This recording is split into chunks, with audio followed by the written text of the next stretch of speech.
సంఖ్యాకాండము 15వ అధ్యాయము.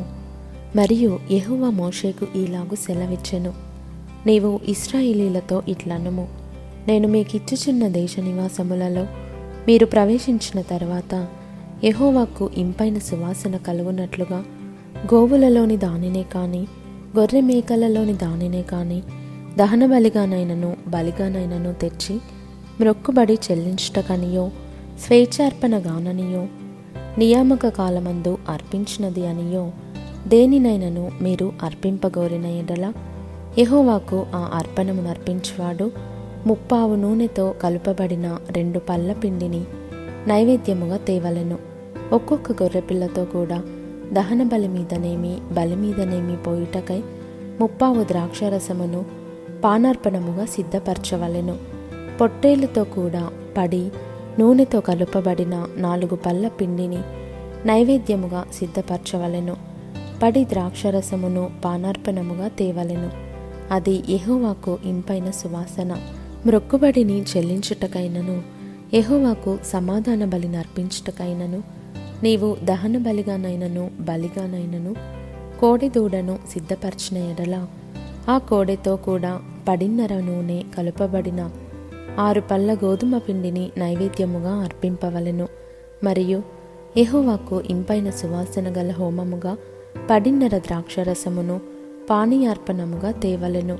ఒక్కొక్క కోడెతో కూడాను ఒక్కొక్క పొట్టేలుతో కూడాను గొర్రెలలోనిదైనను మేకలలోనిదైనను ఒక్కొక్క పిల్లతో కూడాను అలాగు చెయ్యవలెను. మీరు సిద్ధపరచు వాటి లెక్కను బట్టి వాటి లెక్కలో ప్రతిదానికిని అట్లు చెయ్యవలెను. దేశములో పుట్టిన వారందరూ యెహోవాకు ఇంపైన సువాసన గల హోమార్పణమును తెచ్చినప్పుడు అలాగుననే చేయవలెను. మీ యొద్ద నివసించు పరదేశి గాని మీ తరతరములలో మీ మధ్యనున్న వాడెవడు గాని యెహోవాకు ఇంపైన సువాసన గల హోమము అర్పింపగోరినప్పుడు మీరు చేయనట్లే అతడును చేయవలెను. సంఘమునకు అనగా మీకును మీలో నివసించు పరదేశికిని ఒక్కటే కట్టడ, అది మీ తరతరములకుండు నిత్యమైన కట్టడ. యెహోవా సన్నిధిని మీరున్నట్లే పరదేశియు ఉండును. మీకును మీ యొద్ద నివసించు పరదేశికిని ఒక్కటే ఏర్పాటు, ఒక్కటే న్యాయవిధి ఉండవలెను.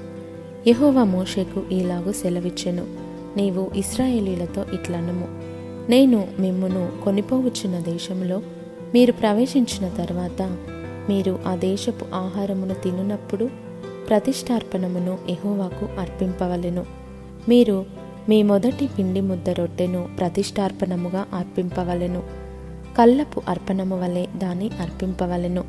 మీ తరతరములకు మీ మొదటి పిండి ముద్దలో నుండి ప్రతిష్టార్పణమును యెహోవాకు అర్పింపవలెను. యెహోవా మోషేతో చెప్పిన ఈ ఆజ్ఞలన్నిటిలో అనగా యెహోవా ఆజ్ఞాపించిన దినము మొదలుకొని అటుపైని మీ తరతరములకు యెహోవా మోషే ద్వారా మీకు ఆజ్ఞాపించిన వాటిలో పొరపాటున దేనినైనను మీరు చేయకపోయినప్పుడు అది సమాజమునకు తెలియబడని ఎడల సర్వ సమాజము యెహోవాకు ఇంపైన సువాసనగా నుండుటకై దహన బలిగా ఒక కోడె దూడను విధి చొప్పున దాని నైవేద్యమును దాని పానీయార్పణమును పాపపరిహారార్థ బలిగా ఒక మేకపిల్లను సిద్ధపరచవలెను. యాజకుడు ఇశ్రాయేలీల సర్వ సమాజము నిమిత్తము ప్రాయశ్చిత్తము చేయవలెను. తెలియకయే దాని చేసెను గనుక క్షమింపబడును. వారు పొరపాటున చేసిన పాపములను బట్టి తమ అర్పణమును అనగా యెహోవాకు చెందవలసిన హోమమును పాప పరిహారార్థ బలిని యెహోవా సన్నిధికి తీసుకొని రావలెను. అప్పుడు ఇశ్రాయేలీల సర్వ సమాజమేమి వారి మధ్యను నివసించు పరదేశి ఏమి క్షమాపణ నొందును. ఏలయనగా ప్రజలందరూ తెలియకయే దాని చేయుట తటస్థించెను. ఒకడు పొరపాటున పాపము చేసిన ఎడల వాడు పాప పరిహారార్థ బలిగా 7 ఏడాది ఆడు మేక పిల్లను తీసుకొని రావలెను. పొరపాటున యెహోవా సన్నిధిని దాని చేసెను గనుక తెలియకయే పాపము చేసిన వాని నిమిత్తము యాజకుడు ప్రాయశ్చిత్తము చేయును. వాని నిమిత్తము ప్రాయశ్చిత్తము చేయుట వలన వాడు క్షమాపణ నొందును. ఇశ్రాయేలీలలో పుట్టినవాడే గాని వారి మధ్యను నివసించు పరదేశియే గాని పొరపాటున ఎవడైనను పాపము చేసిన ఎడల వానికిని మీకును విధి ఒక్కటే ఉండవలెను. అయితే దేశమందు పుట్టినవాడే గాని పరదేశీయే గాని ఎవడైనను సాహసించి పాపము చేసిన ఎడల వాడు యెహోవాను తృణీకరించిన వాడగును గనుక అట్టివాడు నిశ్చయముగా జనులలో నుండకుండా కొట్టివేయబడును. వాడు యెహోవా మాటను అలక్ష్యము చేసి ఆయన ఆజ్ఞను మీరినందున నిశ్చయముగా కొట్టివేయబడును. వాని దోష శిక్షకు వాడే కారకుడు. ఇశ్రాయేలీయులు అరణ్యములో ఉన్నప్పుడు ఒకడు విశ్రాంతి దినమున కట్టెలు ఏరుట చూచిరి.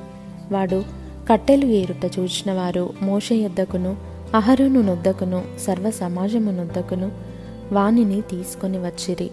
వానికి ఏమి చేయవలెనో అది విశదపరచబడలేదు గనుక వానిని కావలిలో ఉంచిరి. తరువాత యెహోవా ఆ మనుష్యుడు మరణశిక్ష నొందవలెను.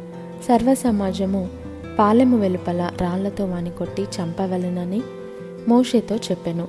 కాబట్టి యెహోవా మోషేకు ఆజ్ఞాపించినట్లు సర్వ సమాజము పాలెము వెలుపలికి వాని తీసుకొని పోయి రాళ్లతో వాని చావగొట్టెను. మరియు యెహోవా మోషేకు ఈలాగు సెలవిచ్చెను, నీవు ఇశ్రాయేలీయులతో ఇట్లనుము, వారు తమ తరతరములకు తమ బట్టల అంచులకు కుచ్చులు చేసుకొని అంచుల కుచ్చుల మీద నీలి సూత్రము తగిలింపవలెను. మీరు నా ఆజ్ఞలన్నిటినీ జ్ఞాపకము చేసుకొని మీ దేవునికి ప్రతిష్ఠితులై ఉండునట్లు మునుపటి వలె కోరిన వాటిని బట్టియు చూచిన వాటిని బట్టియు వ్యభిచరింపక దాన్ని చూచి యెహోవా ఆజ్ఞలన్నిటినీ జ్ఞాపకము చేసుకొని వాటిని అనుసరించుటకే అది మీకు కుచ్చుగా నుండును. నేను మీకు దేవుడనై ఉండునట్లుగా ఐగుప్తు దేశంలో నుండి మిమ్మును రప్పించిన మీ దేవుడనైన యెహోవాను నేనే.